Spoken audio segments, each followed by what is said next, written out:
خلاف ترتیب قرآن پڑھنا کیسا ہے؟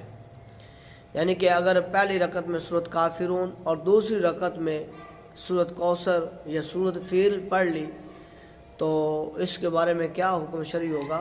تو یاد رکھ لیں، نماز میں خلاف ترتیب قرآن پاک پڑھنا مکروہ تحریمی ہے۔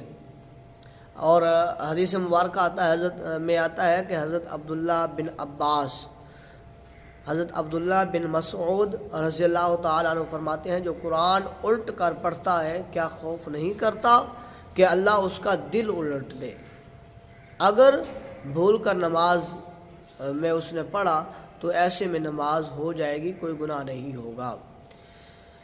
تو لیکن احتیاطاً جو ہے وہ یہی ہے کہ جو حافظ قرآن ہے ان کو بھی چاہیے کہ وہ ترتیب کے ساتھ پڑھیں، اور جو حافظ قرآن نہیں ہے، نمازی حضرات ہیں عام، ان کے لیے بھی یہی ہے